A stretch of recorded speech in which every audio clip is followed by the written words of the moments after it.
Ok, comment ça va là? Bon, alors aujourd'hui, on va faire des suites. Donc vous connaissez sûrement les suites arithmétiques ou géométriques qui sont vraiment super pratiques parce qu'on a une forme de récurrence et un terme général. Et les deux sont pratiques dans certains cas, donc on aime bien avoir les deux pour les suites. Mais parfois, vous avez manipulé des suites qui n'auront que le terme général, et en général, ça pose pas trop de problèmes dans la plupart des cas si on n'a pas le terme par récurrence. Mais on aura aussi des suites où il y aura que le terme par récurrence. Et là, par contre, ça va être problématique parce que par exemple, on va pas pouvoir calculer de limites. Il y a certains résultats sur la croissance de la suite qu'on va pas pouvoir trouver. Enfin, je vous fais pas le détail, mais voilà, on aime beaucoup avoir la forme générale pour une suite. Et donc, c'est pour ça qu'aujourd'hui, on va essayer de trouver le terme général de ce genre de suite. Donc, les suites qui s'écrivent sous la forme un plus 1 égale a fois un plus b. Donc, avec a et b de constantes réelles. Hein. Comment on va faire? Donc, ce genre de suite, juste précise, on le retrouve assez souvent quand même. C'est pour ça qu'on aime bien avoir un terme général. Mais là, en fait, c'est ni une suite géométrique, ni une suite arithmétique. C'est une sorte de mélange bizarre où on va pas pouvoir trouver immédiatement. Alors, bon, déjà, comment on va pouvoir faire? On remarque que si on enlève le b, on retombe direct sur une suite géométrique. Donc déjà, on va pouvoir exploiter ce genre de truc et se ramener à une suite géométrique. Alors pour ça, on va poser Vn, qui est géométrique, et qui est égal à un plus x, avec x une constante réelle. Donc on ne sait pas encore ce que c'est, mais il faut la prendre de telle manière à ce que Vn soit géométrique. Alors comment on va faire ça? Nous, ce qu'on connaît, c'est pas un, c'est un plus 1. Donc bah c'est parti, on va remplacer tout ça par un plus 1.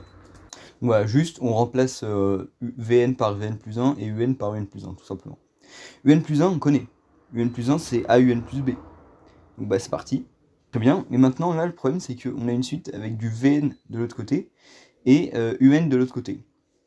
Et ça nous arrange pas du tout. Il faudrait qu'on ait du Vn du côté où il y a un. Regardez, si Vn égale un plus x, bah tout simplement on passe le x de l'autre côté et on obtient que un égale Vn moins x. Bah c'est parti, on va pouvoir remplacer Vn par un par Vn moins x. Maintenant on va juste distribuer tout simplement. Hein. Donc ça nous donne cette formule. Et maintenant, qu'est-ce qui se passe? Bah regardez, imaginons qu'il n'y ait pas le moins ax plus b plus x, on se retrouvait juste avec du avn. Donc ça ce serait génial parce qu'on aurait une suite géométrique, ce serait super pour travailler avec. Alors comment on va faire? Alors, simplement, il va falloir que tout ce terme-là soit égal à 0. Donc on va prendre x de telle manière à ce que ça soit égal à 0. C'est-à-dire qu'il va falloir résoudre l'équation. Donc pour ça, c'est assez simple, hein, il suffit de factoriser par x, ça nous donne ça. Maintenant, juste, tout simplement, on passe le b de l'autre côté et le a-1 en divisant. Donc ça nous donne ça, et juste, voilà, pour une question de lisibilité, on va juste inverser le signe des deux côtés, enfin en haut et en bas je veux dire, et ça nous donne que x est égal à b sur a-1. Bon, très bien. On retient ce résultat, on s'en resservira à la fin. Revenons sur notre suite géométrique Vn. On a donc que Vn plus 1 égale AVN, donc c'est bien une suite géométrique hein, de raison A. Maintenant, il va falloir se ramener à du un. Bon, je rappelle, ce qu'on avait mis là, c'est que Vn égale un plus x. Donc vu que cette suite Vn est géométrique, eh bien son terme général c'est V0 fois A puissance n. Donc bah, c'est parti, on va l'écrire. Donc ça c'est notre terme général. Et maintenant, eh bien, maintenant qu'on a ça, maintenant qu'on a le terme général de la suite Vn, vu qu'elle se déduit de la suite un, et ben inversement, on peut déduire la suite un de la suite Vn. Je rappelle que Vn c'est un plus x, donc on va tout simplement pour remplacer ça dans notre formule. Donc on a un plus x, et ici on aura u0 plus x. Voilà.